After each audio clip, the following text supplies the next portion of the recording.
Just wishing you all the best and grateful you're starting your holiday here with us.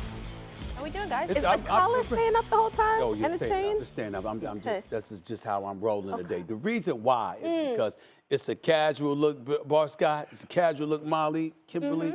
Because I'm leaving straight from you know where I'm going. You know where I'm could going. not wait till I mean, please, I'm going straight.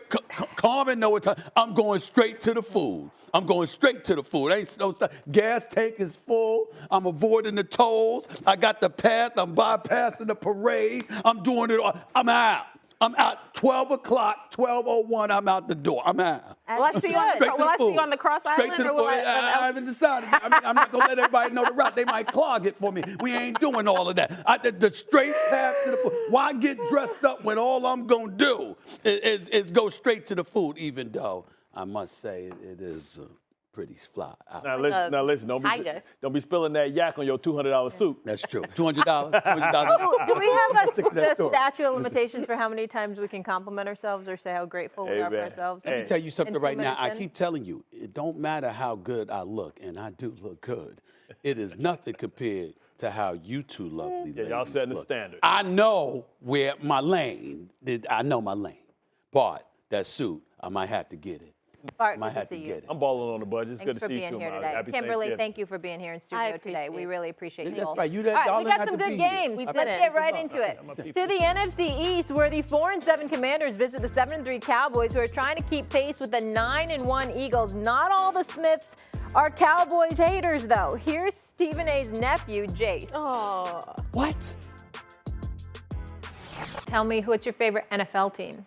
The Cowboys. Oh, that's where the hat came from.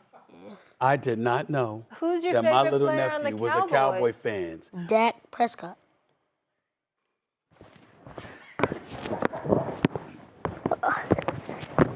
Not beating the poor boy on Jace national. is a cutie. He's a cutie. Hey, he got mad swag. He's got man. flavor He got a too future. already. Yeah, he swagged out. Absolutely.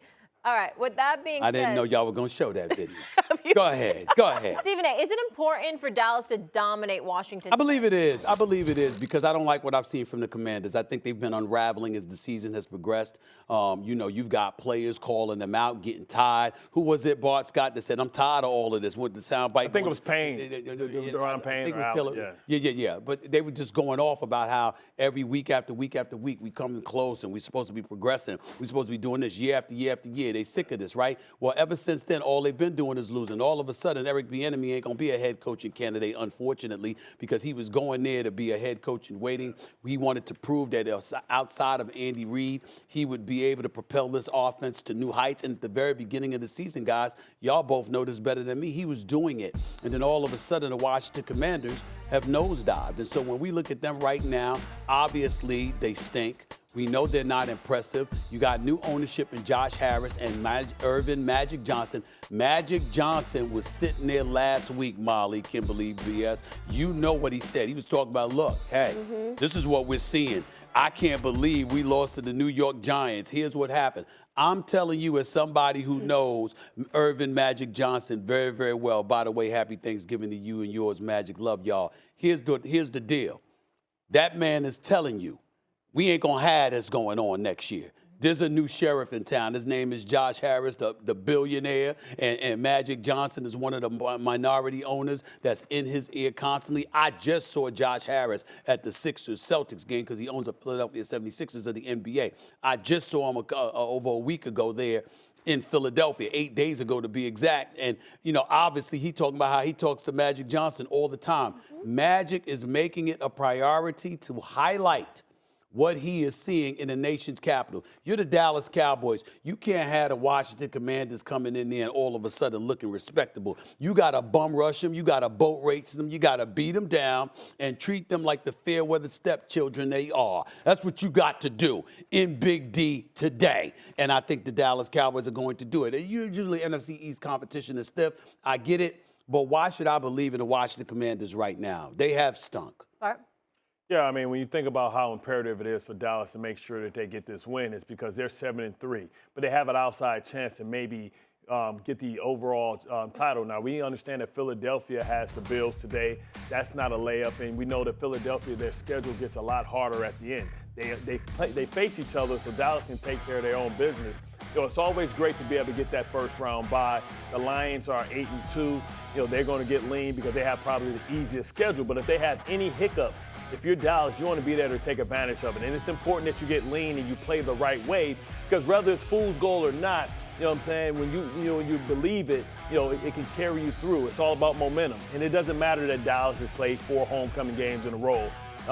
They're supposed to get lean and beat the teams that they're supposed to be, but it's about getting into a rhythm and establishing confidence, getting Brandon Cooks, coming to the party, also learning how to play complementary football. And against that inferior opponent like the Commanders, who threw in the towel a couple of weeks ago when they got rid of their 2 outstanding pass rushers on the outside. We all understand that Riverboat Ryan is a lame duck coach. He won't be here in the future and for the rebuild. So this is an opportunity, if you're Dallas, to learn how to establish the run. Also put some good formations and personnel groups. You can experiment a little bit, treat it like an extension of the preseason, and be able to put some things on film that other teams and opponents are going to have to prepare for in the future. And it's all about playing with confidence. So getting guys involved, getting the tight end involved, being able to get Tony Pollard established, being able to see if you can get some formations and some concepts that Gallup is comfortable with. Because you're going to need all of that when you go against an opponent that can punch back. And that's always been, the unsaid thing about Dallas is when they go against a team, when they have to take a step up in competition, they fall short. So what better way, my friend, than to gain that confidence than by beating somebody down? I know when I'm on the road on Sundays and I'm at stadiums and people say, Kimberley, I love what you do. I love how you put Stephen A. in his place every single time you're on TV. That gives me so much confidence. Why would I not want to come out and do that on another Wednesday and Thursday? Who's the favorite in the NFC? Who's the quarterback you believe in most? Like, there's Brock Purdy in the 49ers. There's Jared Goff in the Lions. Like, as good as the Cowboys have been and as great as Dak has been playing over the last 5 weeks, there are still questions. There's still other teams that you're like, you know what? I actually think the Eagles might run away with the NFC. I actually think the Detroit Lions. That's why they have to set the tone today and continue that, build that confidence, Bart. But do you believe they will? That hesitation, that's the problem. Because I should be able to look at this roster, this quarterback playing as well as he is, and say, yeah, all those teams, I could pick the Cowboys to win all those games. I don't think they'll win all those games. So what you're admitting is that you're not decisive about this particular question. It's not about being decisive. I'm asking. I mean, they've been very good at home, guys. By the way, 12. Oh, you're just mad because people think that when it's me and you, I'm not upset at all. I know you got your very good. Look, you the Black Marilyn Monroe today. Come on now. I know you ain't talking about me now. Come on now. But the bottom line, and that is not an insult. That is a compliment. Let me tell you something right now, though. At the end of the day, one of us got to be decisive, so I will do it for you. Okay? I will do it for you. Dallas Cowboys need to handle their business in this game. Send a message and send a tone. Yeah. You understand? Stop. And by the way, you haven't been that great against teams with winning records. We see what you have done. And so you lost to the Eagles, you lost to the San Francisco 49ers, you even lost to the damn Arizona Cardinals. Everybody that you beat up on the Jets and the Giants twice. Beat up on the Jets, Panthers. The Giants twice, New England, the Panthers. 5 of your victories have come against last place teams. A combined record of 29% winning percentage. Let's put everything into perspective. Can we find out what the Dallas Cowboys can do against a credible team? We ain't going to find out today because what we're saying is Washington ain't that damn credible. So you should beat up on them the way you've been beating up on all the rest of the mediocre teams you faced. It shouldn't be any different. And I don't think that's asking for too much. Yeah, and it's important that they take care of business and get Dak out of harm's way, because one thing that you never know is injury, right? It's 100% injury rate. You don't want to get guys hurt. You want to take care of your business, be resting Dak Prescott, CeeDee Lamb by the end of the third quarter. Jordan Love and the 4-6 Packers travel to Detroit to face Jared Goff and the 8-2 Lions, who are in the thick of it. The Lions have one of the best offenses in the NFL this season, averaging the 2nd most yards per game with 400, the 6th most points per game with 27.2 per game. Bart, tell me this. Do you think the Lions, I'm talking coach, the whole team, the whole deal, are the most exciting team in the NFL? What do we think Bart Scott is going to say? No, Molly, I love you, but I didn't appreciate the chuckle, especially after I watched Bye Barry yesterday. How did I chuckle? It was just I have love for Detroit. It was like, but you think the Lions, you know what I'm saying? We take we here for all the disrespect. Listen, Detroit versus everybody. Listen, I am excited about the Lions. They have lived up to expectations. That's hard to do, right? They came in as a team that finished the season strong last year. You talk about Ben Johnson. I think, listen, I don't know if they can hold him, down anymore. He's one of the best play callers in all of football. And the thing that, we talk about is how this team was built. This team was built to represent the city. It's built tough. It's from the inside out. You talk about the offensive line. Okay, they're the most exciting team. Yes, I are. love the soliloquy, but can we get to the... They're the most... Can we be decisive? It's Thanksgiving. Yeah, You could yeah. sound a little- Whoa, wait a minute A now. little bit How nice. come Appreciate it, you were brother. not You know what I'm nice to saying? me, Listen, sir? I'm To just answer saying, your question I was very directly. nice to you. I gave you about 3 Somebody compliments. here got to be decisive. Okay, Let it be. Three compliments. I gave you about 3-4 compliments in the first 10 minutes. Yeah, Maryland was And good. he gave 4 Maryland out was to good. himself. Yeah. I'm just playing. But I tell you what, I appreciate it, brother. But, to answer your question more directly, they are the most exciting team because they play with a level of joy and excitement because they don't carry all the expectations. They're happy. They're the new kids on the block. They play with a youthful exuberance, and I love the fact in the Jared Goff story, a guy that was a throwaway, that was thought that he wasn't even going to be on his team in the Matthew Stafford trade. You talk about how young and exciting they are. These are a lot of guys that have had a lot of hard years in Detroit, and they're coming together at the right time. They play for a coach that I think is a player's coach that is exciting. I think he's bold, he's daring, he's physical, and they represent the city and the coach. They're the most exciting team in the NFC, in my opinion. First of all, you're wrong. Let's get that out there. Who's the most exciting team in the NFC? I'm getting ready to get to that. But secondly, and more importantly, you, Jeff Saturday, Shannon Sharp, and others. Let me tell y'all something. By the way, Club Shay Shay, happy Thanksgiving, my brother. Here's the deal, y'all.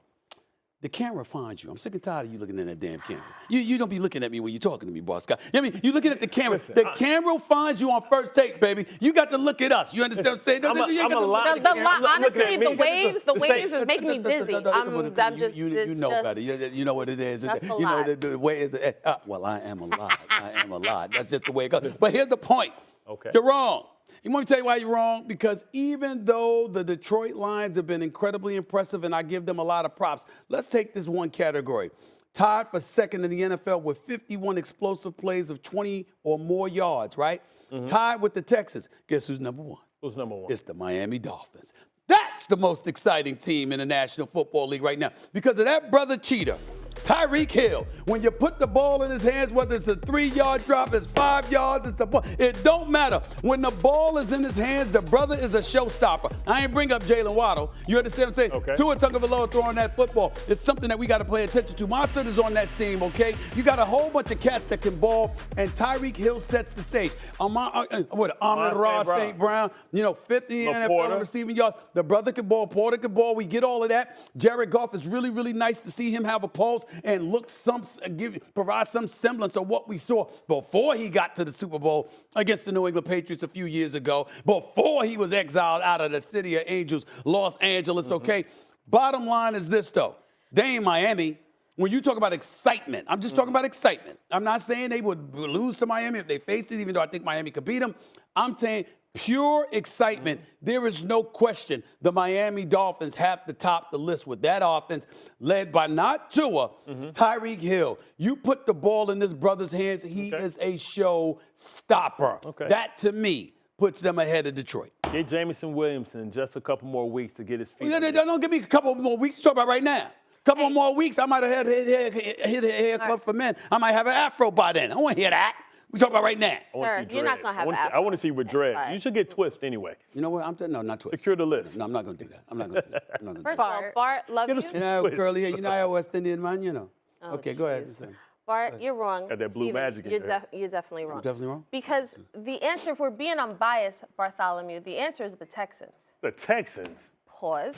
See, as somebody who talks about, great story, Jared Goff and the great story, he's going to resurrect his career. What about C.J. Stroud? Yeah. There is no better story than C.J. Stroud this year. Because when you look at the Texans, you call it good? You good? Okay. I'm always good. Okay. Because when you look at the You see me Texans. yesterday for my new suit, by the way? No, I was too focused on my velveteen outfit.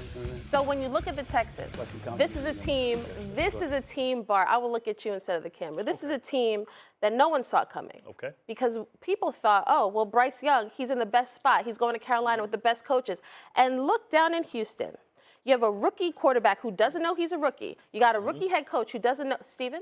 I'm listening. Who doesn't know he's a rookie head coach. You write down your notes, I'm allowed to type mine, but go ahead. And you look at the Texans, nobody saw them coming.